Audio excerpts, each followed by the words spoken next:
अस्सलाम वालेकुम, नमस्कार सबको। आप सबको मज़दूर दिवस की बहुत बहुत ज़्यादा शुभकामना है।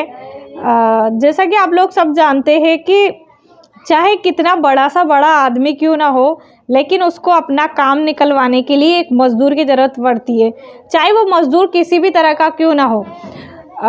आप एक तरीके से ले लीजिए कि मज़दूर को लोग बाग एक गरीब की तरह देखते हैं, लेकिन ऐसा नहीं है। मज़दूर का मतलब गरीबी नहीं होता। मज़दूर का मतलब होता है कि अगर वो मज़दूर जो ईंट गारे में काम करने वाला इंसान भी मज़दूर है, और जो एसी ऑफिस में फाइलों तले दबा हुआ एक शख्स भी मज़दूर है। इसका मतलब ये नहीं है कि आप मज़दूर को एक गरीब की तरह देखोगे। आप लोग खुद सोच के देखिए कि हमारे देश में एक मज़दूर को इस तरीके से ट्रीट किया जाता है कि वो मज़दूर नहीं है, जैसे वो कोई कीड़ा हो।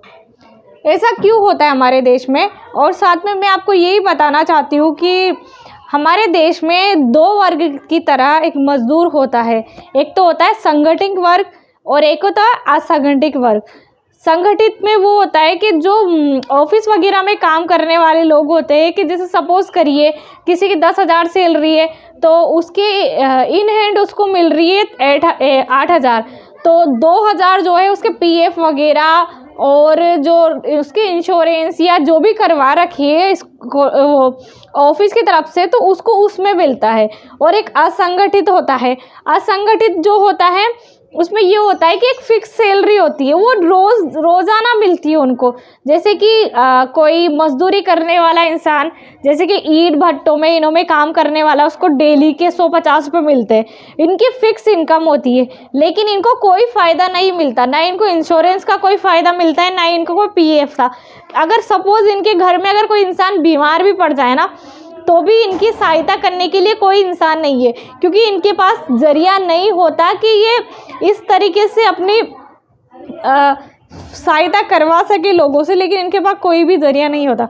आप लोग खुद जब सड़कों पे निकल के देखते हैं, तो आप जब चौराहे पे या फिर चौपाटियों में जाते हैं, तो वहाँ पे हज़ारों की संख्या में मज़दूर रहते हैं, और वो घर से निकलते हैं टिफ़िन वगैरह बांध के। तो जब वो टिफ़िन वगैरह बांध के निकलते, तो वो एक आशा की किरण लेके निकलते कि आज हमको काम मिलेगा।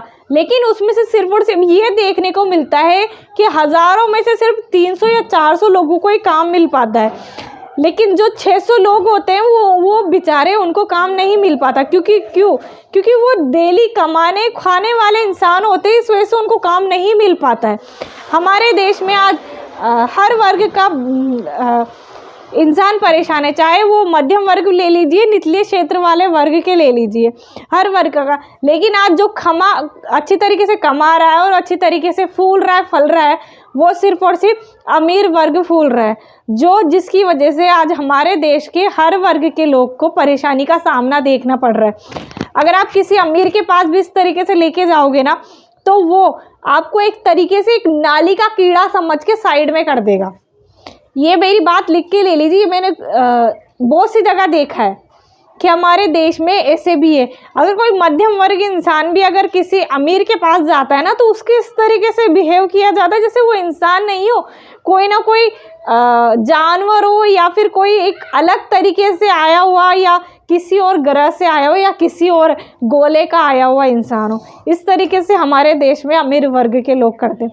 आप सब जो हमारे देश का जो ये माहौल है गरीबी का, ये लाने वाला कौन है? ये लाने वाले भी हम ही है। हम ही खुद ऐसे लोगों को चुनते हैं, ऐसे लोगों को हम संसद में, और ऐसी जो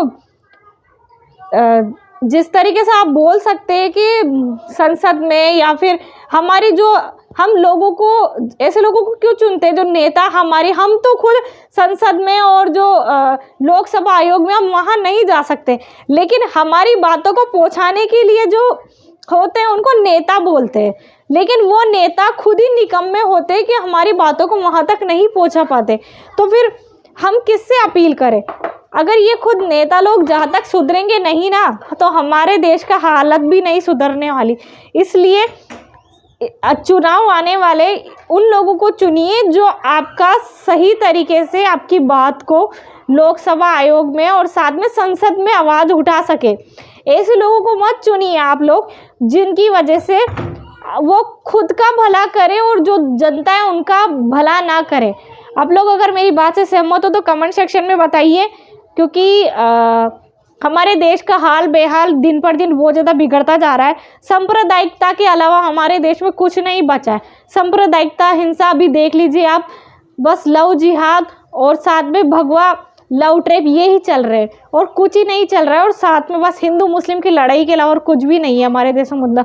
आप देख लीजिए पुलवामा वाला अटैक को इन्होंने साइड में कर दिया, साथ में अतीक वाला अटैक भी साइड में कर दिया। इन्होंने आए दिन इतने यूपी में इतनी ज़्यादा बवाल मचा रखी है, आम जनता को इतनी बुरी तरीके से परेशानी झेलनी पड़ी है। खुद योगी राज खुद कहते हैं कि अभी हमारे देश में, सॉरी यूपी में देख लीजिए, यूपी में वो ये बोलते हैं कि अब राम राज आ गया है, अब जो दोषी लोग हैं वो ख़त्म हो चुके हैं। तो यार जब दोषी लोग ख़त्म हो चुके हैं तो फिर ये आए दिन देसी कट्टे से और ये शूटिंग वगैरह ये हो कहाँ से रही है? आए दिन देख लीजिए आप, किसी की बेटी का घर उजड़ रहा है, कोई बेटी मर रही है, किसी का बेटे को क्या हो रहा है, इतने कांड हो रखे, लेकिन फिर भी कोई दिक्कत नहीं है। अगर आप लोग मेरी बात से सहमत हो तो कमेंट सेक्शन में बताइए। आगे के वीडियो आप देखते रहिए। अल्लाह हाफिज़, जय हिंद, जय भारत।